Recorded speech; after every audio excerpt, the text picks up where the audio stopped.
ხო? არის კარგი განვითარება, რომ ეს მალე ჩამთავრდეს ღაზის საკითხი.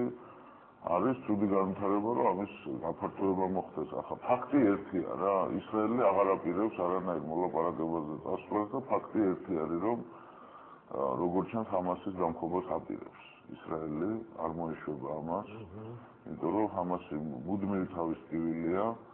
არის მეორე ჯგუფი, შედარებით ზომიერი არაბული პალესტინური პარტია, ფათხი, მაჰმუდ აბასის მეთაურობით, რომელიც აკონტროლებს დასავლეთ სანაპიროს და ალბათ მათ გაუყალავენ გზას. თუმცა მე ისე ვიმეორებ, რამდენ ხანს გაგრძელდება, რა წინააღმდეგობას გაუწევს ჰამასი, ხო? ფაქტია ერთი, რომ შარშან ჰეზბოლამ ძალიან სერიოზული წინააღმდეგობა გაუწია ისრაელის არმიას ლიბანში.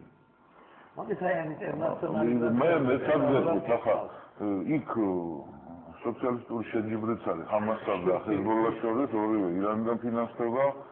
ახლა ჰეზბოლა მივარდა, ახლა ჰამასიც იზამს საქმეს, რომ აი მე მასზე სხვაზე ნაკლები არა ვარ და ის შემდგომ ფინანსდება. ამიტომ სულად არის საქმე.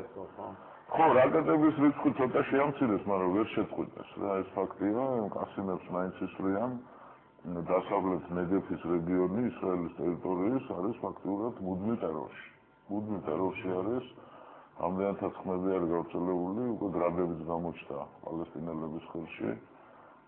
გრადი უკვე უფრო სერიოზულია ისრაელისათვის. კასიმი გაისვრიან და რაც მოხდება არ იციან და გრადი უკვე სამიზნეებია.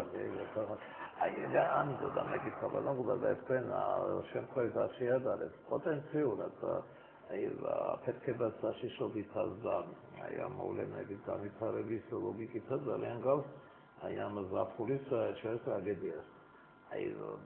შეიძლება დილეტანტის დონეზეც კი გაბრაზდეს ასე. იგი აწუხებდა ბომბავდა კაციმებით ეს მათი სამხედრო რაღაც ფეგანაყოფები კორპუსებში არიან და სახურავებზე აქვს ეს დამონტაჟებული და იქედან ეს მოსახლეობით ფარავენ ზოგადად არაკაცურად მიგამოსდეთ და სამხედროს ადეკვატური ესე ვთქვათ ნაბიჯები გადადგა ისრაელმა თან მით უმეტეს ამ პალესტინელებმა ესე ვთქვათ ცერცხლის შეწყვეტის კონტრაქტი 6 ჩვენი შეაჩერეს ამის დეკემბერში თავდებოდა და ხო თავად წეს რომ წვიდა რა თქმა უნდა ისრაელის აგრესიას გამოვიდოდნენ რომ უშენდა რაკეტებს ან მათგან იყო ეს პროვოცირებული ან ისრაელს უნდა სანიმუშო დაესაჯა და რაღაცის გავს ეს აი 7 თუ 6 რიცხვის ამბებს მაშინაც ხინვალელებმა დაიწყეს ქართული სოფლების დაწიოება და აქ უფრო მოგზაურებულად საუბრობს ეს სარკოზი არაადეკვატურ რეაქციაზე.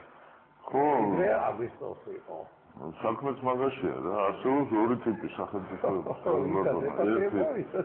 ერთი სუსტი სახელმწიფოები და მეორე ძლიერი სახელმწიფოები. ახლა ჩვენ სამწუხაროდ სუსტი სახელმწიფოების ავანგარდში ვართ. ისრაელი კიდევ ძლიერი სახელმწიფოების ავანგარდში არის. ახლა ანგარიშს უწევენ ორივე, სუსტი ეწოდებათ, ძლიერს ანგარიშს უწევენ. და ისინიათ, ხო? ჩვენთან ახლა ჩვენ ყველაფერი უკუღმა გავაკეთეთ, ყველაფერი მოუფიქრებლად გავაკეთეთ, მოუმზადებლად გავაკეთეთ.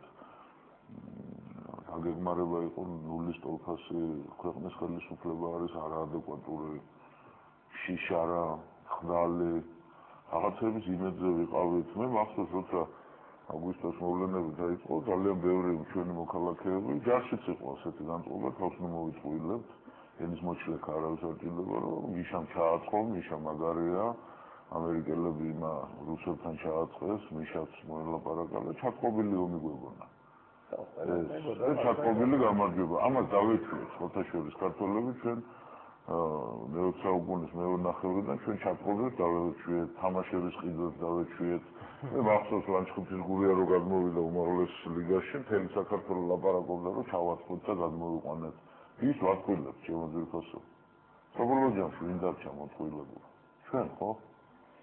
ჩატყობები აღარ არსებობს. რომ გაში ჩავაწყეთ და ჩატყობები არ არსებობს დედამიწაზე. აქ ყველა ერი თავის ტერიტორიას, თავის ინტერესებს იცავს. ხოლო ჩვენ აი ასე ზერელები, კონდოლიზა რაისი ჩამოვა, ამას შოკოლადებს ჩამოგვიტანს, მეთი უბრაიზა მაგარი კაცია. კაცი არის შარლატანი. ვერ მიხვდით რომ შარლატანია?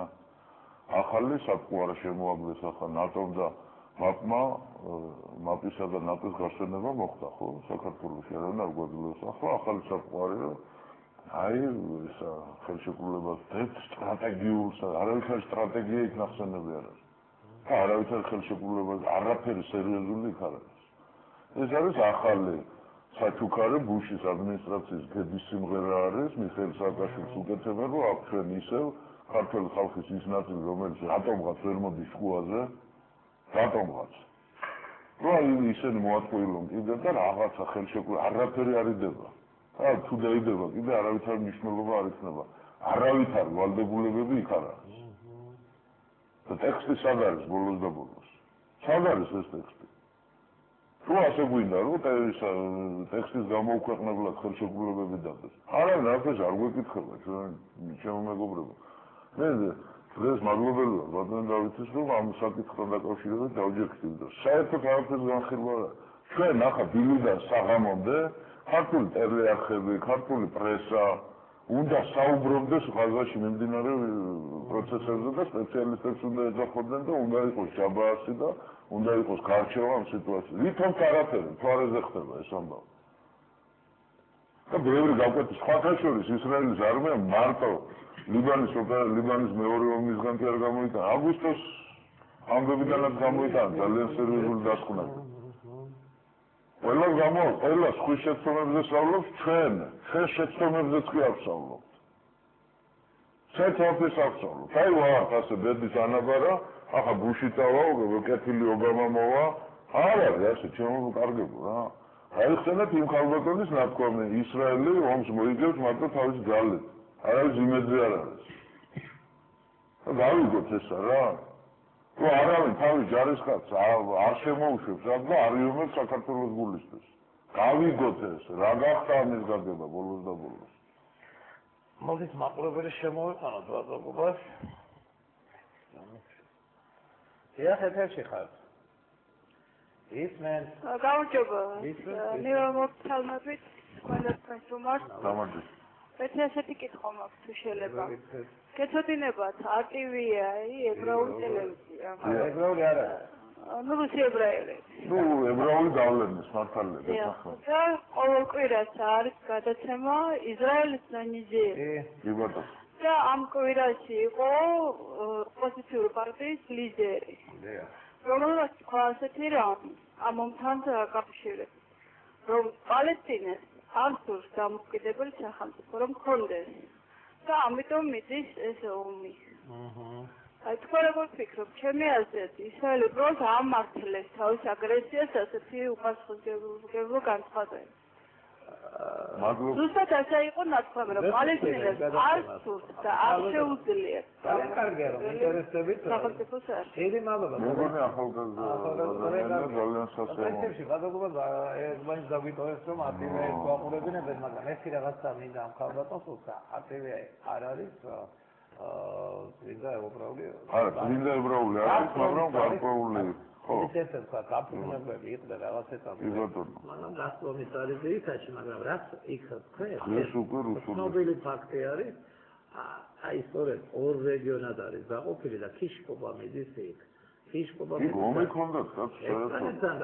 აი ნამდვილად სწორი შეფასება იყო. ყველა უწყობს ხელს რომ სახელმწიფო ჩამოყალიბდნენ და აი ღაზის სექტორის ბიჭები ესე ვთქვათ რბილად რო ვთქვათ აჭიანურებენ ამას უნდათ რომ იგაძლიერნენ და იქაური აი იორდანის დასავლეთის პალესტინელების გადმობირება უნდა და მერე შექმნა სახელმწიფო. ეს ნამდვილად ეს არის ფიქრობ რომ ებრაული პროპაგანდის გავლენა იყოს რეალურად აჭიანურებენ დამოუკიდებლობის გამოცხადებას. რა თქმა უნდა, აბსოლუტურად. ინტერესი შეკითხვა დასვა ალბათონმა. არის ასეთი ვერსია, რომ პალესტინელები ვერ შექმნიან დამოუკიდებელ სახელმწიფოს და მე მინდა გითხრათ, რომ დავეთანხმო ამას, იმიტომ რომ დამოუკიდებელი სახელმწიფოს შექმნას მარტო სურვილი არ უნდა. გარკვეული რესურსი უნდა ქონდეს, გარკვეული წინაპირობები უნდა ქონდეს, ძალიან რთულია პალესტინის სახელმწიფოს როგორც დამოუკიდებელი ერთეულის შექმნა. ფინანსური ამბავია, ხაზი გაუშვია ხო, ღაზის სექტორი, რომელიც არის ძალიან მნიშვნელოვანი ხო ამ საკითხში. წყალი არ ამოდის, წყარო არ არის. ირაკეც არა. ეგვიპტიდან შეაქვს ყველაფერი, ნაწილი ისრაელის ტერიტორიის გავლეთში აქვს.